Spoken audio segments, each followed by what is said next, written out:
Hello students, good morning.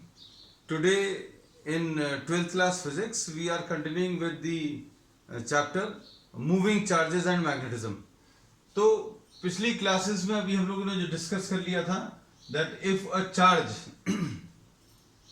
moves in a magnetic field, अगर कोई charge किसी magnetic field में मूव करेगा तो उसके ऊपर एक फोर्स लगेगा और ये फोर्स की जो वैल्यू है that will be given by v is equal to F is equal to Q v cross b।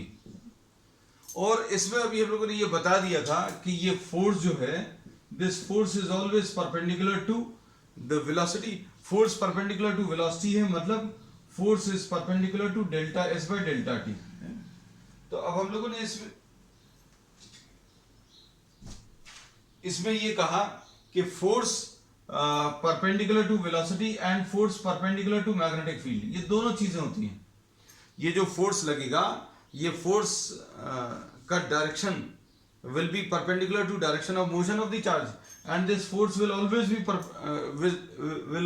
also be perpendicular to what the magnetic field. तो force perpendicular to velocity, force perpendicular to magnetic field, इसी को अभी हम लोगों ने आगे continue किया था जिसके बेसिस पर अभी हम लोगों ने ये बोल दिया था कि work done by this force will B F into delta S into cos 90, यानी ये वर्क की वैल्यू जीरो आएगी। और ये वर्क की वैल्यू अगर जीरो है मतलब there will be no change in kinetic energy.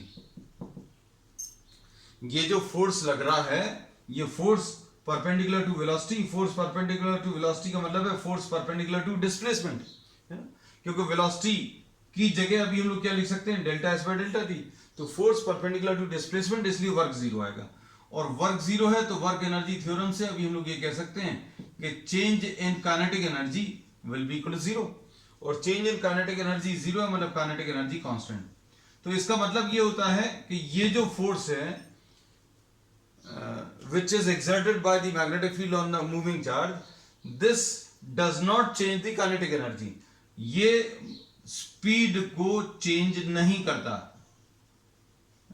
तो अगर कोई चार्ज पार्टिकल किसी मैग्नेटिक फील्ड में 10 मीटर्स पर सेकेंड से अगर एंटर कर रहा है तो ये 10 मीटर्स पर सेकेंड से ही एंटर मूव करता रहेगा।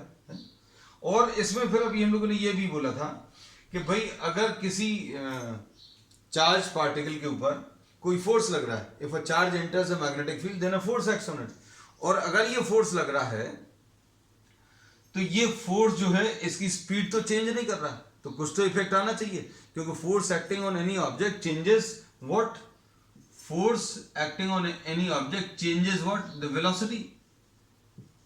अब वेलोसिटी का चेंज जो है दो टाइप से हो सकता है, मैग्नीट्यूड एंड डायरेक्शन, लेकिन मैग्नीट्यूड कैसा है कांस्टेंट है, तो इसका मतलब क्या है सिर्फ डायरेक्शन इसका चेंज होगा। तो पिछले टॉपिक की लास्ट क्लास अभी हम लोगों ने पिछले क्लास की लास्ट टॉपिक जो था या लास्ट लाइन थी वो यही थी कि ये जो फोर्स रहेगा वो सिर्फ डायरेक्शन ऑफ मोशन चेंज करता है ना। अब ये डायरेक्शन ऑफ मोशन चेंज करता है और अब हम लोगों ने इसमें यही बोला था कि force exerted by a magnetic field on a moving charge does not change the speed, does not change the speed, it only changes, ये बहुत इंपॉर्टेंट है इसलिए लिख दिया, it only changes the direction of motion। अब आज की class जो है अभी हम लोग इसी से स्टार्ट कर रहे हैं। पिछली क्लास की जो लास्ट लाइन थी वो शायद ऐसे ही कुछ था।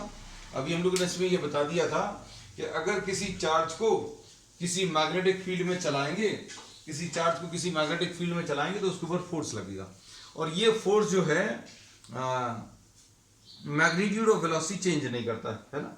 ये क्या चेंज करता है, this is responsible only for the change in direction. अब आज का जो टॉपिक है वो है motion of a charge particle in a uniform magnetic field, motion of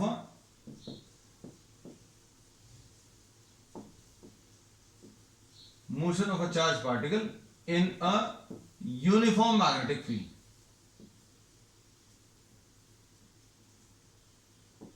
तो अब इसमें दो पॉसिबिलिटीज हैं, दो क्या इनफैक्ट तीन पॉसिबिलिटीज हैं।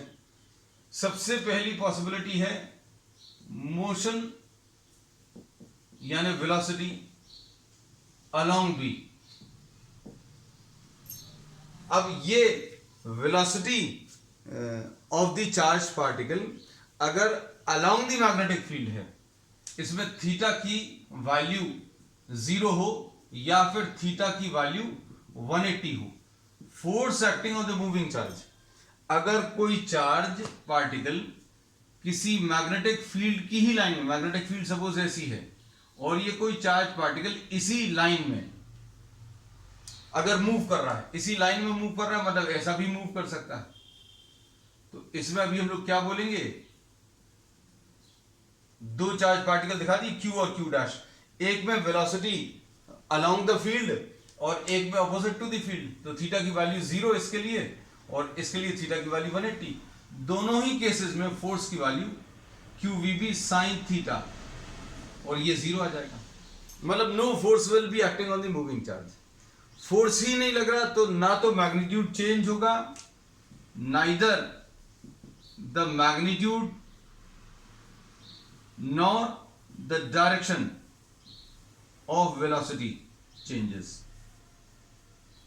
तो ये ऑब्वियस सा भी है, अगर कोई चार्ज पार्टिकल किसी मैग्नेटिक फील्ड में मूव कर रहा है लेकिन उसका line of motion is along the direction of magnetic field, मतलब जिस डायरेक्शन में मैग्नेटिक फील्ड है उसी की लाइन में उसका डायरेक्शन ऑफ मोशन है, तो ना तो मैग्नीट्यूड ऑफ वेलोसिटी चेंज होगा ना डायरेक्शन चेंज होगा। ये चीज होपफुली क्लियर होगी, है ना। तो ये पहला केस है, when motion of the charge particle is along the magnetic field, है ना। तो ये this was the first case in which we are saying that theta is equal to 0 या थीटा इज इक्वल टू 180 पर force की value 0 आ जाएगी, और force 0 आएगा तो ना तो मैग्नीट्यूड चेंज होगा ना डायरेक्शन चेंज होगा, क्योंकि फोर्स अगर 0 है इसका मतलब क्या है बच्चों, फोर्स अगर 0 है मतलब एक्सेलरेशन 0 है, एक्सेलरेशन 0 है मतलब वेलोसिटी कांस्टेंट है, वेलोसिटी कांस्टेंट है मतलब क्या है, मैग्नीट्यूड भी सेम है और डायरेक्शन भी सेम है। वेलोसिटी कांस्टेंट का मतलब ये है, वेलोसिटी कांस्टेंट का मतलब ये है कि मैग्नीट्यूड भी सेम है और इसका डायरेक्शन भी सेम है। अब इसके बाद ये पहला केस है जिसमें motion of the charge particle is along the field. अब सेकंड केस जो अभी हम लोग इसमें ले रहे हैं, ध्यान से देखना, motion of the charge particle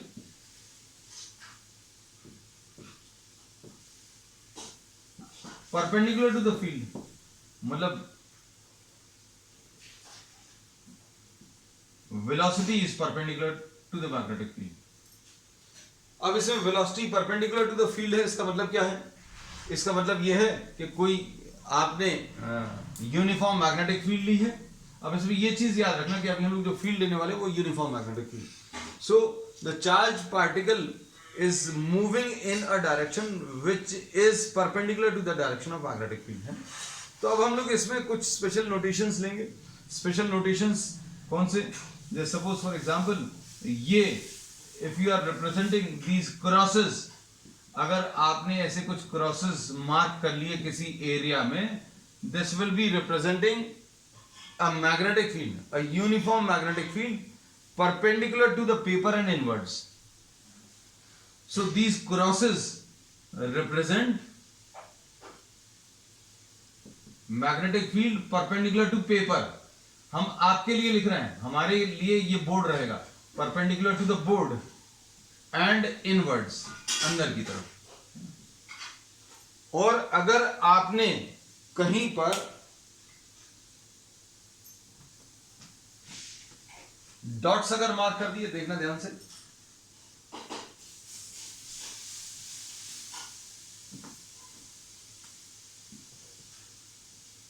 अगर आपने ऐसे कुछ डॉट्स मार्क कर दिए किसी एरिया में, then this will be representing,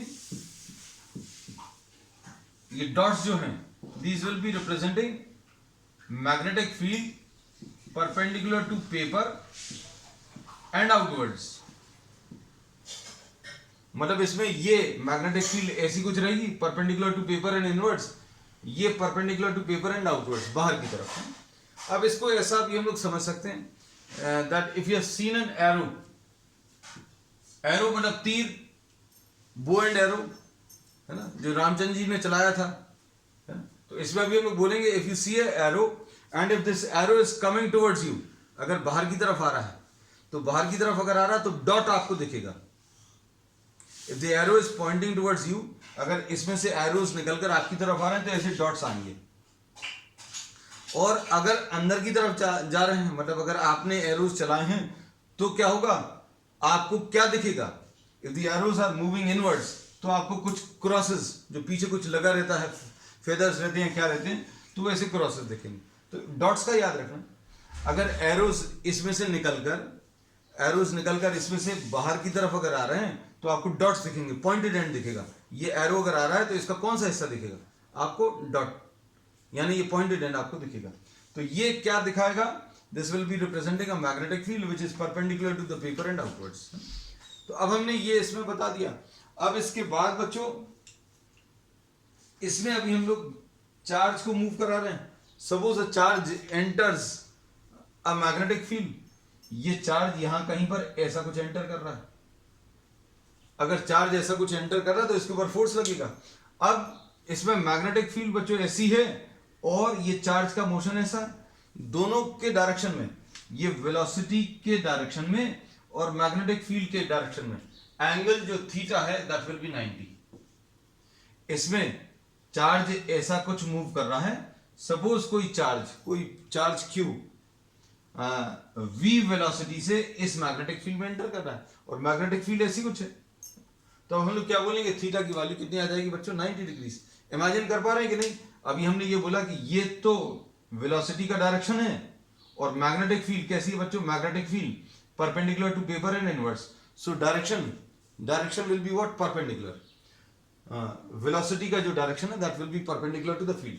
अब इसके बाद ध्यान से देखना, अब इसमें अभी हम लोगों को ये मालूम है कि अगर कोई चार्ज किसी मैग्नेटिक फील्ड में अगर एंटर कर रहा है तो क्या होगा, उसके ऊपर एक फोर्स लगेगा। और ये फोर्स कैसा रहेगा बच्चों, फोर्स का डायरेक्शन अगर अभी हम लोगों को बताना है, then the direction of force will be given by this relation F is equal to Q V cross B। हमने बोला वेलोसिटी वेक्टर को मैग्नेटिक फील्ड की तरफ घुमाएं, वेलोसिटी वेक्टर को मैग्नेटिक फील्ड की तरफ। अब वेलोसिटी वेक्टर को मैग्नेटिक फील्ड की तरफ अगर आप घुमाएंगे, ये देखो इसमें ये velocity, this is the velocity vector और मैग्नेटिक फील्ड ऐसी है। तो आप वेलोसिटी वेक्टर को मैग्नेटिक फील्ड की तरफ आप घुमाएं, ये वेलोसिटी वेक्टर, इसको मैग्नेटिक फील्ड की तरफ अगर घुमा दें, हम इधर से नहीं कर पाते, इधर से इसलिए नहीं कर पाते क्योंकि आपको कर्ल ऑफ द फिंगर्स कैसा चाहिए है कि मैग्नेटिक फील्ड, हाँ इधर से भी आ जाएगा।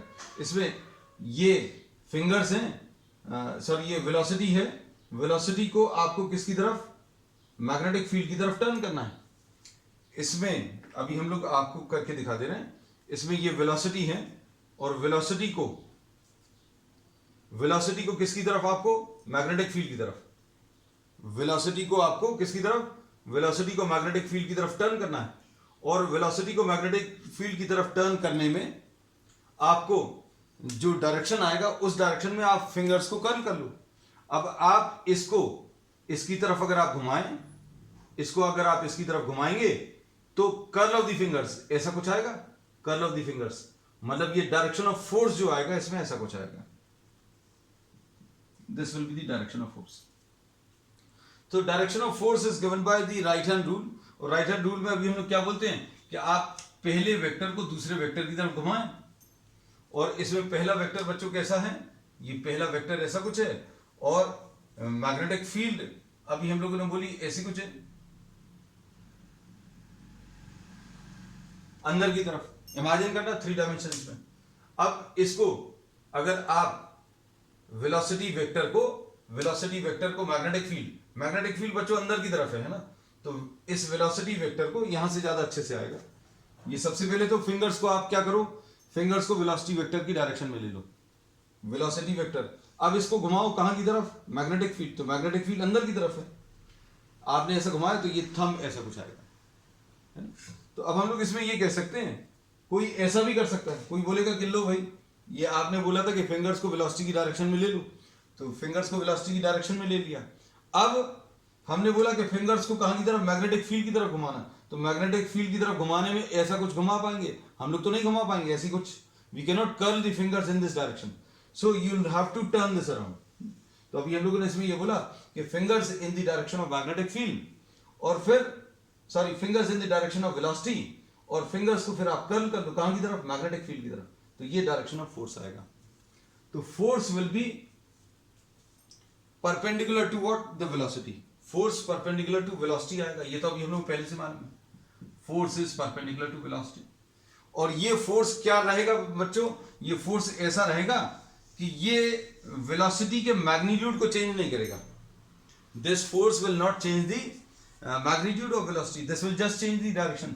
अब इमेजिन करना बच्चों, कोई चार्ज ऐसा जा रहा है ना, और अभी हमने इसको पकड़कर परपेंडिकुलर डायरेक्शन में ऐसा कुछ खींच दिया, और ये याद रखना फोर्स हमेशा परपेंडिकुलर टू वेलोसिटी।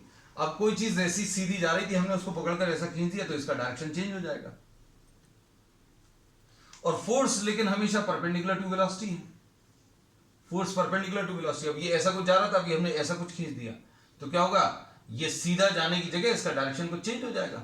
इमेजिन करना सारी चीजें इमेजिनेशन से, कि कोई चीज ऐसी जा रही है और अभी हमने पकड़कर परपेंडिकुलर डायरेक्शन में खींचा, तो ये सीधा जाने की जगह इसका डायरेक्शन चेंज होगा।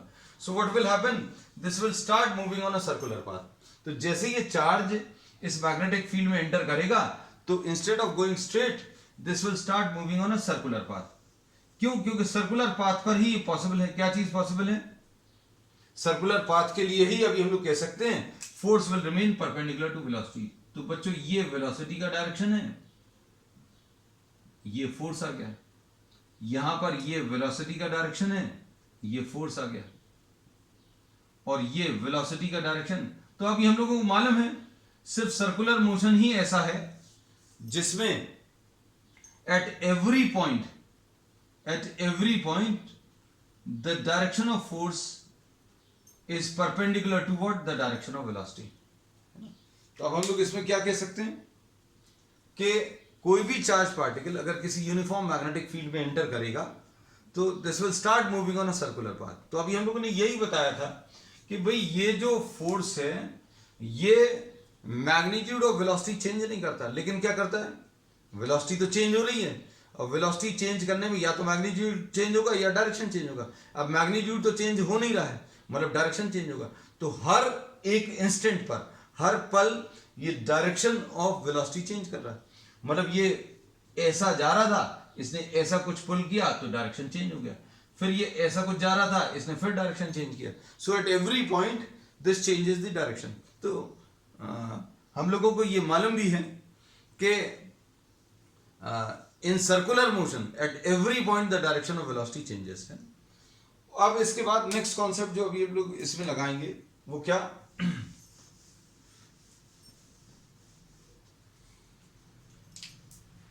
तो इसमें हम लोग ये बोलते हैं as soon as a charge particle enters a magnetic field,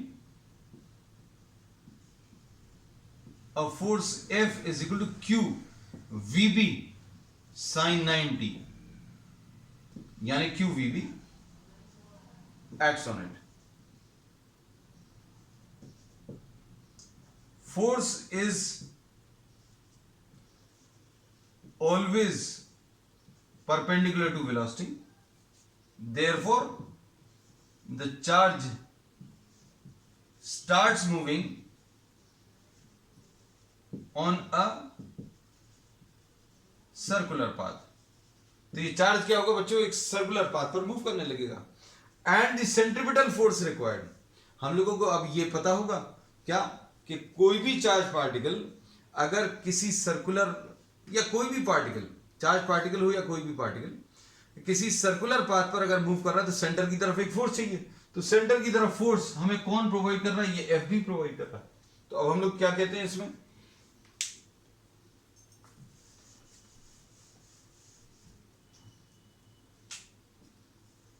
the centripetal force required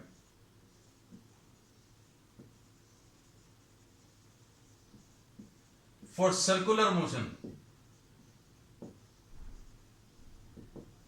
is provided by, अब जो चीजें बहुत इंपॉर्टेंट है बच्चों वो अभी हम लिख देते हैं, F B is equal to Q V B, force is equal to Q V B. Sine 90 क्यों नहीं लिखा? क्योंकि साइन 90 की वैल्यू 1, तो centripetal force required will be provided by Q V B, और सेंट्रीपिटल फोर्स रिक्वायर्ड कितना है? ये mv स्क्वायर बाय आर है। तो बच्चों इन दोनों को इक्वेट कर दो, इन दोनों को अगर आप इक्वेट करोगे तो क्या मिलेगा?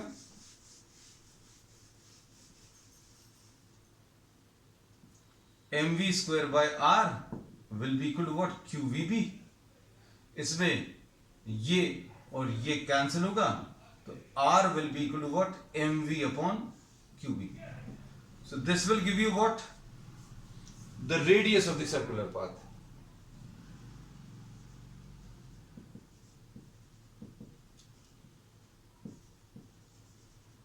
तो रेडियस ऑफ सर्कुलर पाथ किसके ऊपर डिपेंड कर रहा है?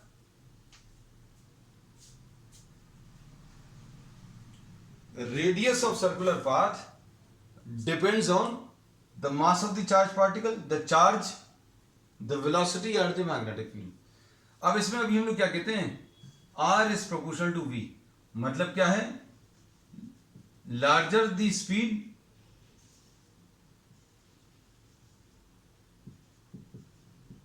अगर कोई चार्ज पार्टिकल अगर कम स्पीड से एंटर कर रहा है तो उसकी कम रेडियस होगी। मतलब अगर ये स्लो मूविंग चार्ज पार्टिकल है और इसके अंदर अगर मूव करेगा यूनिफॉर्म मैग्नेटिक फील्ड में, जैसे ही एंटर करेगा तो उसका रेडियस कम रहेगा, मतलब छोटे सर्कल पर मूव करेगा। और रेडियस अगर आपने ज्यादा ले ली, सॉरी वेलोसिटी अगर ज्यादा ले ली, if the charge particle is entering this magnetic field with a larger speed then radius will be larger. तो आप जितनी ज्यादा स्पीड का चार्ज पार्टिकल लेंगे उतना ज्यादा इसका रेडियस आ जाएगा, है ना।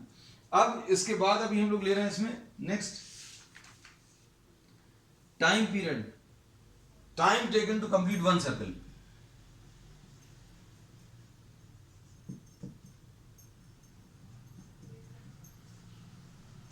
Time taken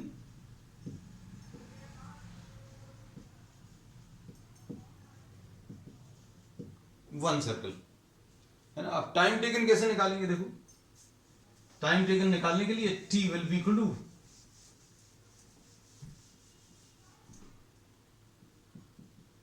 distance divided by speed. Time क्या होता है? Distance divided by speed. अब इसमें क्या लिखेंगे? 2 pi r divided by v, और इसको अगर आप सॉल्व करेंगे तो कितना आ जाएगा बच्चों?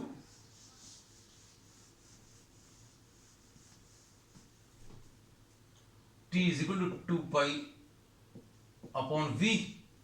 r लिखना है तो r की वैल्यू अभी हम लोग ये लिख दे रहे हैं mv अपॉन क्यू बी। तो t is equal to 2 pi m upon Q B, ऐसा कुछ आ जाएगा। अब इसमें अभी हम लोग ये कहते हैं कि time taken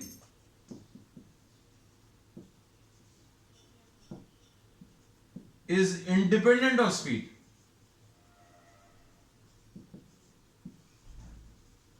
speed of the charge particle, ये बड़ा स्ट्रेंज सा फैक्ट है।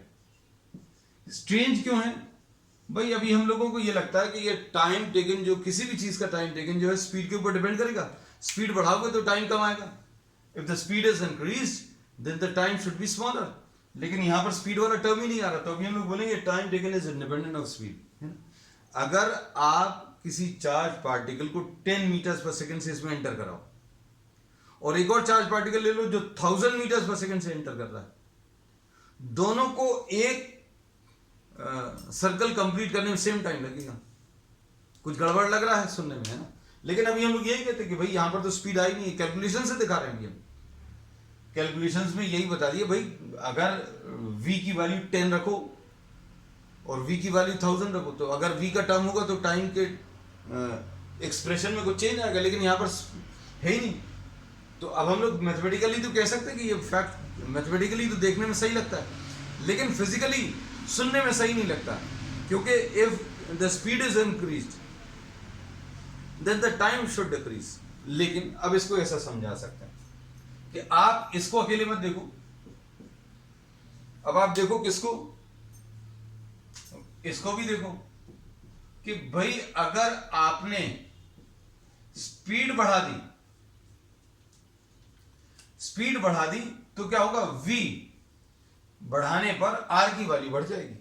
मतलब if the speed is large, speed अगर आपने 100 टाइम्स कर दी, स्पीड अगर आपने 100 टाइम्स कर दी तो रेडियस जो था वो 100 टाइम्स हो जाएगा, रेडियस 100 टाइम्स हो जाएगा, लेकिन टाइम उतना ही रहेगा।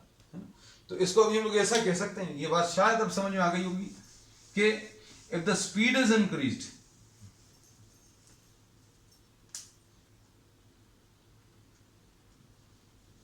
if speed is increased, then what happens, the radius increases but time remains same। Time जो है बच्चों वो सेम रहेगा। तो time taken to complete one circle is independent of the speed of the charge particle. अब इसके बाद एक और चीज इसमें अभी हम लोग ये कहते हैं कि टाइम टेकन जो है वो 2 pi upon Q by M B. हम लोगों ने उसी फैक्ट को लिखा, सिर्फ चेंज थोड़ा सा कर दिया। ये क्यू बाय एम जो है ये बड़ा इंपॉर्टेंट टर्म है। This is charge per unit mass.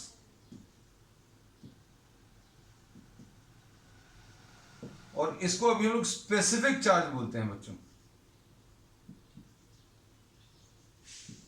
This is called what, specific charge. तो स्पेसिफिक चार्ज जो है this is Q by M, और time taken to complete one circle depends on the specific charge. अब specific charge का मतलब क्या होता है ये देखो, अच्छे से समझना, शायद अब बात आपको क्लियर हो कि भाई स्पेसिफिक चार्ज के ऊपर कैसे डिपेंड कर रहा है। जैसे मान लीजिए किसी एक मैग्नेटिक फील्ड में कोई इलेक्ट्रॉन और कोई प्रोटॉन एंटर कर रहा है, तो भाई किसका टाइम पीरियड कम किसका ज्यादा होगा, सेम वेलोसिटी से। वेलोसिटी अगर अलग भी है तो भी अभी हम लोग बोलते हैं वेलोसिटी के ऊपर तो डिपेंड नहीं करता। अब इसमें अभी हम लोगों ने ये बोला, देखो T will be equal to 2 pi upon Q by M. अब Q by M for electron and Q by M for proton अगर आप निकालो तो दोनों का charge 1.6 into 10 to the power minus 19।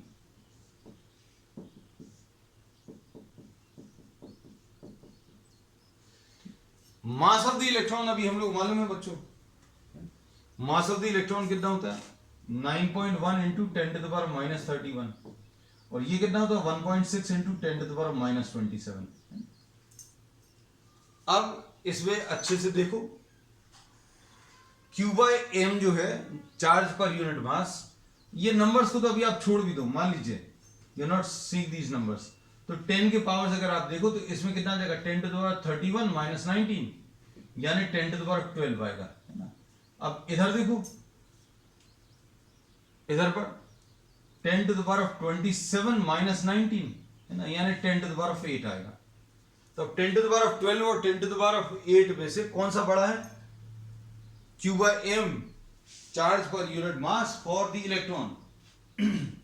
तो अब हम लोग इसमें क्लियरली कह सकते हैं that charge per unit mass for the electron is greater than charge per unit mass for the proton।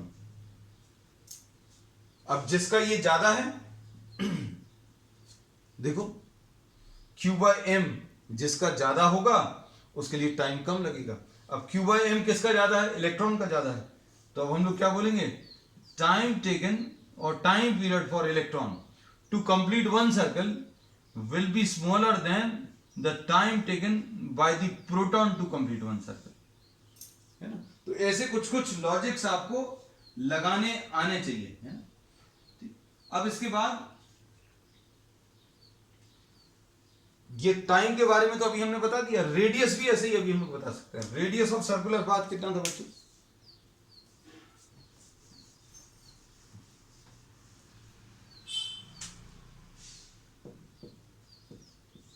इसमें बहुत सारे क्वेश्चंस बनते हैं, बहुत इंपॉर्टेंट टॉपिक है। अब इसमें v अपॉन, अब देखो इसको भी अभी हमने स्पेसिफिक चार्ज के टर्म्स में एक्सप्रेस कर दिया। तो अब q by m for electron is larger,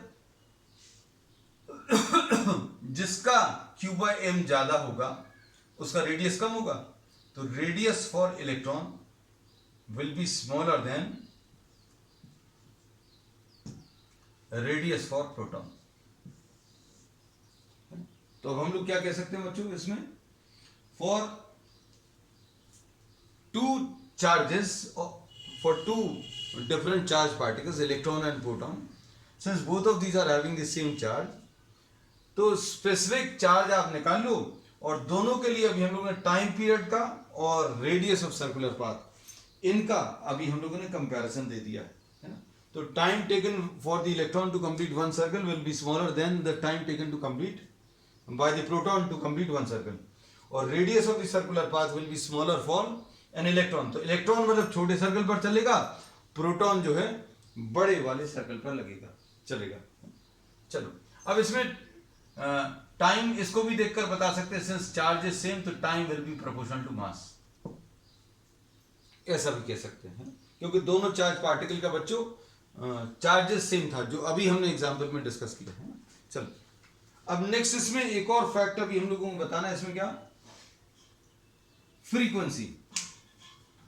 frequency तो सिंपल है, just the reciprocal of what, time period. So frequency will be 1 upon t, which will be qb upon 2 pi m। ठीक, उसके बाद एक और चीज इसमें आती है बच्चों, एंगुलर फ्रीक्वेंसी। नेक्स्ट इसमें एंगुलर फ्रीक्वेंसी। तो एंगुलर फ्रीक्वेंसी अभी हम लोग कैसे बता सकते हैं, 2 pi into the frequency, 2 pi qb upon 2 pi m, ऐसा कुछ आ जाएगा। अब इसमें हम लोगों को आज ये पता चल गया कि कोई भी चार्ज पार्टिकल अगर किसी यूनिफॉर्म मैग्नेटिक फील्ड में परपेंडिकुलरली अगर एंटर करेगा, then this will start moving on a circular path. Radius of the circular path will be given by this relation. एक तो ये चीज काम की है, time taken to complete one circle is given by this relation. फिर उसके बाद the frequency is given by this relation and the angular frequency is given by this relation. और इसमें एक इंपॉर्टेंट फैक्ट क्या है, time taken to complete one circle is independent of the speed. However, if you are having different charged particles moving with different speeds, तो जिसकी speed ज्यादा है, अगर आपने स्पीड बढ़ा दी, इसको आप सिंपल टर्म्स में अगर अभी हम बोले कि अगर आपने स्पीड किसी चार्ज पार्टिकल की बढ़ाई तो रेडियस बढ़ जाएगा, लेकिन time period will remain the same. इस फैक्ट का भी हम लोग यूज करते हैं साइक्लोट्रॉन में, लेकिन अब सिलेबस में नहीं बचा cyclotron. So but we'll be discussing this slightly, क्योंकि आपको कॉम्पिटिटिव एग्जाम्स में बेस्ड उस पर क्वेश्चंस मिलते थे and it is an important topic. चलिए दैट्स ऑल फॉर टुडे।